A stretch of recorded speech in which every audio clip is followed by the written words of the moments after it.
Konnichiwa guys, Boruto की series में आज हम लोग चैप्टर 25 को कवर करने वाले हैं। तो ये चैप्टर स्टार्ट होता है एग्जैक्टली आफ्टर चैप्टर 24, जहाँ पे कावाकी और गारो लड़ रहे होते हैं। कावाकी गारो पे अटैक करता है, लेकिन गारो उसे डॉज करके ऊपर से कावाकी के ऊपर फायर कर देता है। इधर बोरुटो ये सब देख के कहता है कि इनकी बॉडी किस चीज से बनी है। कातासुके कहता है कि वो मोटा आदमी तो साइंटिफिक निंजा टूल से फिट है, लेकिन उस लड़के का मुझे पता नहीं। कावाकी को थका हुआ देख के गारो कहता है कि अभी से थक गई। यह सुन के कावाकी अटैक कर देता है, लेकिन गारो उसे ब्लॉक करके उल्टा कावाकी को ही दबोच लेता है और उसके पेट में एक हिट करता है, जिससे कावाकी बेहोश हो जाता है। गारो कहता है कि तू इतनी आसानी से तो नहीं मरने वाला। फिर वो कावाकी की चेस्ट में स्पाइक घुसा के उसको उठा लेता है। इधर बोरुटो कावाकी को बचाने के लिए जाता है, तो कोनोहामारू उसे रोक के कहता है कि अभी सिचुएशन कुछ ज्यादा ही कॉम्प्लिकेटेड है, तो हम कोई गलत कदम नहीं उठा सकते। अब ये मिशन बढ़कर एस रैंक का हो चुका है। अभी मेरी प्रायोरिटी है तुम सबको यहाँ से सही सलामत निकालना। ये सब कुछ डेल्टा और कोची देख रहे होते हैं। डेल्टा कहती है कि मैंने गारो को कहा था कि उस लड़के को धीरे मारना, तो कोची कहता है कि रिलैक्स, और अभी तो रुको, क्लाइमैक्स अभी बाकी है। इधर गारो कावाकी से कहता है कि तू आते रास्ते में ही ना उड़ जाए, इसीलिए मैं तेरे कुछ ऑर्गन तोड़ दूंगा। तभी अचानक बोरुटो के हाथ का मार्क एक्टिवेट हो जाता है, इससे गारो का ध्यान उसकी तरफ चला जाता है। तभी कावाकी का मार्क भी एक्टिवेट हो चुका था, तो गारो का हाथ ही उड़ा देता है। गारो ये देख के कहता है कि तेरे पास इतनी पावर कहाँ से आई, तो कावाकी कहता है कि ये मेरी नहीं है, इसीलिए मुझे ये पसंद भी नहीं।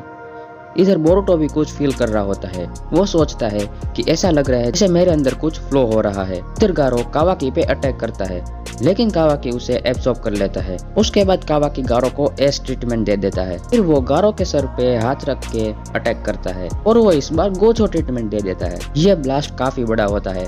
यह देखकर डेल्टा कहती है कि चलो अच्छा काम किया, उन कोनोहा के लोगों को भी उड़ा दिया। तो कोची कहता है कि जान से देख, लगता है वो भी ऐसा कर सकता है। इधर बोरुटो ने वो पूरा ब्लास्ट एब्सॉर्ब कर लिया होता है। यह देख के कावाकी कहता है कि तुम्हें कर्मा के बारे में नहीं पता, फिर भी तुम उसका अच्छे से यूज कर पा रहे हो। तो बोरुटो कहता है कि मुझे कोई आइडिया नहीं मैं क्या कर रहा हूँ।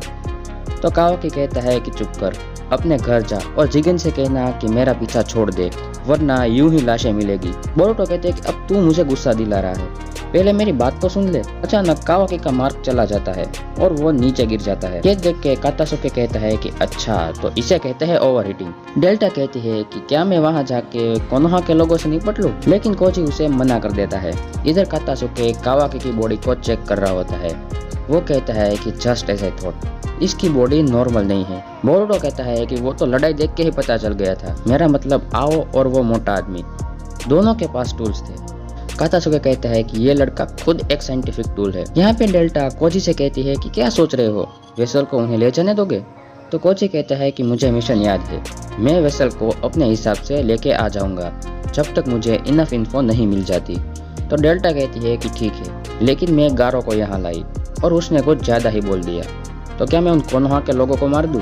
तो कोची कहता है कि इससे अब फर्क नहीं पड़ता, अभी नहीं तो बाद में दुनिया को कारा के नाम और खौफ के बारे में जानना पड़ेगा। डेल्टा कहती है कि जिगन ने मुझे तुम्हें फॉलो करने को कहा था, तो जैसा तुम कहो। सीन आता है टीम 7 पर। कातासुके कहता है कि इस लड़के का नर्वस सिस्टम, ब्लड वेसल, सब कुछ उस टेक्नोलॉजी से मॉडिफाइड किया गया है जो लॉर्ड 7 के आर्टिफिशियल हैंड जैसी है, या फिर उससे भी ज्यादा। मुझे यकीन नहीं हो रहा कि ऐसा साइंटिस्ट भी एग्जिस्ट करता है। तुम इसे आओ और वो उस बिग मैन से कंपेयर नहीं कर सकते। मित्सुकी उदराका कहता है कि क्या उसको मेरी तरह स्क्रैच से बनाया गया है क्लोनिंग की मदद से?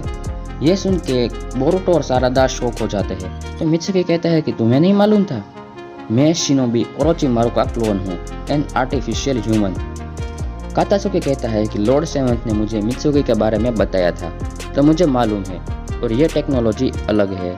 तुम जेनेटिक इंजीनियरिंग की मदद से ऑर्गेनिकली क्रिएटेड हो, और इस लड़के को इनऑर्गेनिक टेक मॉलिक्यूल की मदद से रीमॉडल्ड किया गया है। कोनोहामारू कहता है कि कारा के मेंबर इसे वेसल कह रहे थे, और उस एयरशिप में भी वेसल का कार्गो था जिसे आओ ढूंढ रहा था, तो ये है वो कार्गो। बोरुटो कहता है कि हम इसे यहाँ ऐसे नहीं छोड़ सकते, हम इसे विलेज ले जाएंगे मेरे डैड के पास। और यहीं पे चैप्टर 25 एंड होता है। तो बड़ीज, आज की वीडियो के लिए इतना ही, मिलते हैं नेक्स्ट वीडियो में, तब तक के लिए सायोनारा।